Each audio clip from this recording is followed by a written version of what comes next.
Class 12 English paper solution set 2 code 122 answer की section C. तो यहाँ पे देकर रखा है माई मदर एट 66 का यहाँ पे दिया है पोएम, उसका पैराग्राफ देकर रखा है। तो यहाँ पे सबसे पहले मैं दिखा देना चाहता हूँ कि जो आपका पैराग्राफ दिया है छोटा सा दिया है, आपको बहुत ही ईजी पोएम था, आप इजीली कर दोगे। 6 नंबर का है तो 6 नंबर बड़े आराम से आपको मिल जाएंगे। और पहला question, choose the correct option. तो यहाँ पे सबसे पहले ऑप्शन नंबर बी सही हो जाएगा। क्यों बी सही हो जाएगा? क्योंकि यहाँ पे इसको अपने फियरफुलनेस को दिखाया गया है पोएट के, ताकि वो अपनी मदर को जो लूज कर रही है उसके डर की वजह से यहाँ पे उस चीज को बारे में यहाँ पे दर्शाया गया, इसलिए फियरफुल होगा। ओके, एंड सेकंड में जाएगा identify the word in the extract that means colourless. तो यहाँ पे आपका वर्ड हो जाएगा बहुत ही सिंपल सा है, यहाँ पे पेल देकर रखा है, ये हो जाएगा आपका आंसर। क्वेश्चन नंबर 3 पे complete the following analogy correctly. She sang like a bird, यहाँ तो सिमिली है। All I did was a smile and smile and smile. तो यहाँ पे स्माइल 3 बार देकर रखा गया है, तो सिमिलर साउंड है, सिमिलर प्रोनाउंसिएशन है, तो इस वजह से यहाँ पे हो जाएगा एलिट्रेशन जो आप करते हो। ओके, फोर्थ वाला read the following statement and choose the correct option. तो यहाँ पे आपका ऑप्शन नंबर ए हो जाएगा। क्यों? क्योंकि the poet had gone through the security check, ये ऊपर वाली सबसे पहली लाइन में देकर रखा गया है। And the she did not want to look at her mother, second वाले में देकर रखा है, तो ये गलत बात है।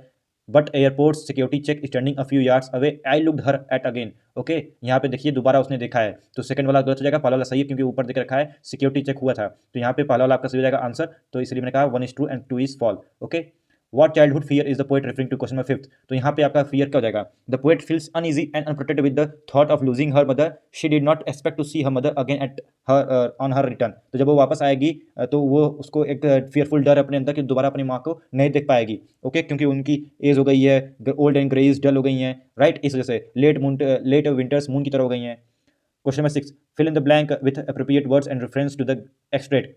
पेल as a winter's moon suggest. तो ये क्या सजेस्ट करता है ये? और सबसे बढ़िया 2 वर्ड रहेंगे डल एंड ग्रेश, क्योंकि जो हमारा मून रहता है विंटर्स मून वो डल रहता है, क्लियर नहीं दिखता है, और ग्रेश कलर का रहता है। तो डल एंड ग्रेश यहाँ पे 2 मेरे हिसाब से अच्छे वर्ड्स होंगे जो यहाँ पे आपको नंबर दिला सकते हैं। तो हम डिस्कस करने जा रहे हैं क्वेश्चन नंबर 7 के बारे में। क्वेश्चन नंबर 7 में यहाँ पे the road side stand poem का पैराग्राफ देकर रखा गया है। तो क्वेश्चन नंबर 1 क्या बोला गया है?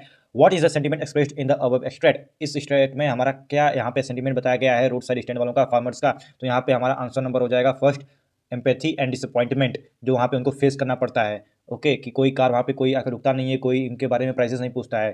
Question number 2, identify the phrase in the extract that suggest innocent desires. तो इनोसेंट डिजायर्स इनके क्या होते हैं? तो यहाँ पे होगा one just one to inquire what farmers prices are. तो ये हमको यहाँ पे बताना है, लाइन को एक्सप्लेन करना है कि जो कोई तो आकर थाउजेंड्स ऑफ कार्स में से रुके, जो वहाँ पे इंक्वायरी कम से कम ले कि भाई इनके प्राइसेस क्या है, और फिर इनको खरीदने की इच्छा जताए। तो यही हमको यहाँ पे एक्सप्लेन करके लिखना है। ओके, आगे चलते हैं क्वेश्चन नंबर 3 पे, the road side stand owners pray for. तो यहाँ पे होगा cars stopping, question number C के लिए। Question number 4, complete the following analogy correctly. He fought like a lion, similar जाएगा सेल्फिश कार्स, यहाँ पे पर्सनिफिकेशन हो जाएगा। क्यों? क्योंकि कार्स सेल्फिश नहीं होती है, एज अ ह्यूमन होता है, ह्यूमन के अंदर नेचर होता है सेल्फिश होने का, कार्स के अंदर नहीं होता है, right. Question number 5, on the basis of the extract choose the correct option with reference to 1 and 2 given below. पहला, the people who have put up the road side stand keep waiting for customers. Second, they become sad when someone turns up. भाई गलत हो जाएगा, जब कोई उनकी तरफ देखेगा, कोई आने की कोशिश करेगा, तो वो कब से वेट ही कर रहे हैं, कोई आके रुके, कोई उनसे कुछ इंक्वायरी करे, इसी का वेट कर रहे हैं। लेकिन जब कोई उनकी तरफ देखेगा तो वो सैड तो होंगे नहीं, वो हैप्पी हो जाएंगे। तो सेकंड वाला गलत है, पहला वाला ट्रू है। आपका क्वेश्चन नंबर ए सही हो जाएगा। 1 is true and but 2 is false। तो question number 6, fill the blank appropriately with the reference to the extract. Secular breaks implies what. Secular breaks यही इंप्लाई करते हैं कि कोई तो आके रुके, थाउजेंड्स ऑफ कार में से कोई एक कार रुके, जो कि आके उनके बारे में इंक्वायरी करे, कुछ खरीदने की इच्छा जताए। सिकुलर ब्रेक्स यही इंप्लाई करते हैं the thousands of number of cars. यहाँ पे क्वेश्चन नंबर 8 जो कि हम डिस्कस कर रहे हैं यहाँ पे, तो ये हमारा स्टोरी नंबर यहाँ पे द 3rd लेवल से है, जहाँ पे कि ये सीन बताया गया है जहाँ पे वो चार्ली होता है, 2 टिकट खरीद रहा होता है, तो उस सीन के बारे में बताया गया है। और वहाँ पे जो टिकट काउंटर पे रहता है वो रिफ्यूज़ करता है पैसे लेने की वजह से, क्योंकि वो पैसे जो उस वक्त चल रहे होते हैं उससे मैच नहीं करते हैं, और उसको ऐसा लगता है कि वो इसको चीट करने की कोशिश कर रहा है। Why did Charlie ask for 2 tickets. यहाँ पे 2 टिकट उसने क्यों मांगा? क्योंकि वो एक अपने लिए मांगता है और एक अपने वाइफ के लिए मांगता है, लुइसा के लिए। ओके, पहला क्वेश्चन का आंसर हो गया। एंड सेकंड यहाँ पे देकर रखा है अपना ऑप्शन नंबर सी हो जाएगा आपका सही answer. Complete the sentence by choosing the correct option when Charlie offered money to the booking clerk, the latter stared at Charlie because the booking clerk. तो यहाँ पे हो जाएगा सी वाला option, thought Charlie was trying to tease him. And यहाँ पे आपका हो जाएगा 3rd का आंसर चीट हो जाएगा ऑप्शन। ओके, तो यहाँ पे हम बात करते हैं मिस्टर लैम के बारे में, जो कि यहाँ पे कन्वर्सेशन देकर रखा है मिस्टर लैम एंड डेयरी के बारे में क्वेश्चन नंबर 8 में। तो यहाँ पे उनके बारे में पैराग्राफ देकर रखा गया है, तो आप देख सकते हो बड़ी इजीली से। तो यहाँ पे क्वेश्चन नंबर 1 तो देखते हैं, the kids tease Mr Lamb but still come into his garden why. तो यहाँ पे क्वेश्चन नंबर 1 का आंसर सिंपल हो जाएगा, यहाँ पे they are not afraid of me, why should they do, why should they be, because I am not afraid of them, that's why not. तो इसका एक्सप्लेनेशन सिंपल हो गया कि जब मैं उनसे नहीं डरता तो वो भी मुझसे नहीं डरते हैं, और इसकी वजह से वो मेरे गार्डन में आते हैं। यहाँ पे आगे बढ़ते हैं, तो क्वेश्चन नंबर 2 में देकर रखा है, choose the best option that describes Mr Lamb. तो यहाँ पे बी डी वाला ऑप्शन हो जाएगा positive. Okay, question number 3, choose the correct option that with reference to the extract what means Derry tell Mr Lamb that if he comes others would stop coming. तो यहाँ पे option number हो जाएगा, they would be repulsed by Derry. Question number 4 में बोला है, what does Mr Lamb mean by they might not. तो यहाँ पे ऊपर चलते हैं, लाइन देखते हैं यहाँ पे जो बोला गया है मिस्टर लैम ने बोला है। तो यहाँ पे बोला है मिस्टर लैम में, they might not, you had have to take the risk so would they. तो तुमको भी रिस्क लेना पड़ेगा, उनको भी रिस्क लेना पड़ेगा अपने फेस को दिखाने के लिए, और उनको एक्सेप्ट करना पड़ेगा तुम्हारे फेस को कि yes this is the reality. और तुमको सोसाइटी एक्सेप्ट करती है और तुम्हें भी सोसाइटी को एक्सेप्ट करना पड़ेगा कि वो मुझे देख के डरेंगे नहीं, वो मुझे एक्सेप्ट करेंगे। तो ये पॉजिटिव अपने माइंड में रखना, जैसे मुझे लोग एक्सेप्ट किए हैं लेकिन फिर भी बच्चे मुझे चिढ़ाते हैं, लेकिन फिर भी मेरे गार्डन में आते हैं। तो ये एक रियलिटी है जिसको तुमको एक्सेप्ट करना पड़ेगा, सोसाइटी को भी एक्सेप्ट करना पड़ेगा। तो यहाँ पे सिंपल से इसका आंसर एक नंबर का है, तो आपको ज़्यादा लंबा नहीं लिखना है, 2 से 3 लाइन में आपका आंसर खत्म हो जाना चाहिए। ओके, तो यहाँ पे अब चलते हैं हम लोग क्वेश्चन नंबर 9 पे। तो यहाँ पे फिरोजाबाद के डिस्ट्रिक्ट के बारे में बात किया गया है बच्चों पे, जहाँ पे वो बैंगल्स बनाते हैं। तो क्वेश्चन नंबर 1 देखते हैं, complete the sentence with reference to the स्टेट their eyes are more adjusted to the dark than to the light outside because वो हमेशा एक डेंजी सेल्स में रहते हैं। डेंजी सेल्स में रहने की वजह से जहाँ पे हमेशा अंधेरा रहता है, एयर और लाइट नहीं रहती है ज़्यादा, तो वहाँ पे उस एरिया में रहते हैं, उस इन्वायरमेंट में रहते रहते उनकी आंखें खराब जाती है, अर्ली एजेस में एज अपनी आई साइट खो देते हैं। Question number 2, which of the following would not be true. तो इसमें से कौन सा ट्रू नहीं होगा? पहला, the hutments were shining and inviting, तो पहला ही ऑप्शन यहाँ पे होगा सही। Question number 3, the bangle workers lose their eyesight before they become adults, तो यहाँ पे क्या होगा ऑप्शन? यहाँ पे आंसर हो जाएगा सिंपल सा, they already have poor eyesight, गलत, they work in dim light, तो ऑप्शन नंबर बी सही हो जाएगा, they work in dim light. तो सीबीएसई ने काफी इजी क्वेश्चंस पूछ दिए हैं। Which of the following most nearly means adjusted in the context to the straight, तो यहाँ पे सबसे ज़्यादा कौन सा वर्ड रिलेट करता है जो हमारे स्टेट में देख रखा है एडजस्टेड से, तो यहाँ पे आपका आंसर हो जाएगा एक्सेप्टेड से।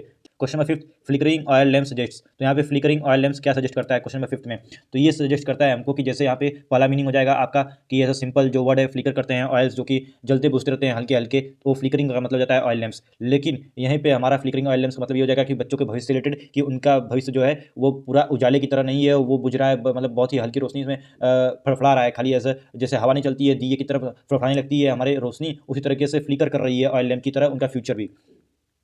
Question number 6, what is the antonym from the state of the word rarely, तो रेयरली का मतलब हो जाता है जो कि एंटोनिम हमको फाइंड करना है उसका अपोजिट यहाँ पे ऑफन हो जाएगा। तो क्वेश्चन नंबर 9 की बात करते हैं, तो यहाँ पे एडला के बारे में बात किया गया है, पेडलर के बारे में। ओके, तो यहाँ पे question number 1, complete the following sentence with the most appropriate option, Edla wish the peddler to have a peaceful day because, D वाला सही हो जाएगा, the peddler had always been looked with suspicion. Question number 2, select the suitable word from the extract to complete analogy, single का multiple, abroad हो जाएगा, आपका internal हो जाएगा या फिर डोमेस्टिक हो जाएगा। Okay, question number 3, in the above extract Edla comes across as, तो यहाँ पे सी वाला ऑप्शन हो जाएगा compassionate.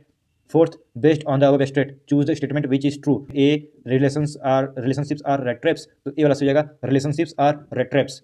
Okay, question number 5, in the context to the given स्टेट which day is referred to in the expression just one in the whole year, तो यहाँ पे just one in a whole year मतलब कि जो peddler है एडला बोल रही है कि just one in a whole year, वो सिर्फ आज पीसफुल डे मना सकता है क्योंकि आज क्रिसमस है, क्योंकि हमेशा उसको अरेस्ट होने के और क्रॉस एग्जामिन होने के डर लगा रहता है।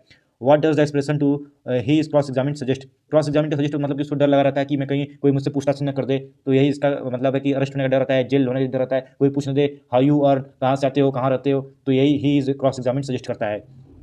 सो हम लास्ट पार्ट पे पहुंच गए हैं जहाँ पे हमको सिर्फ स्टोरीज और पोएम्स के आंसर्स लिखने होते हैं, जो कि हमने अच्छे से स्टोरीज और पोएम्स को पढ़ रखा है, उसका समझ रखा है, कॉन्टेक्स्ट देके अच्छे से हमको स्टोरीज एक्सप्लेन करनी होती है 150 to 120 वर्ड्स में, 40 to 50 वर्ड्स में, वो लिखने का तरीका सबका डिफरेंट होता है, बट हाँ आंसर सबके सेम होते हैं।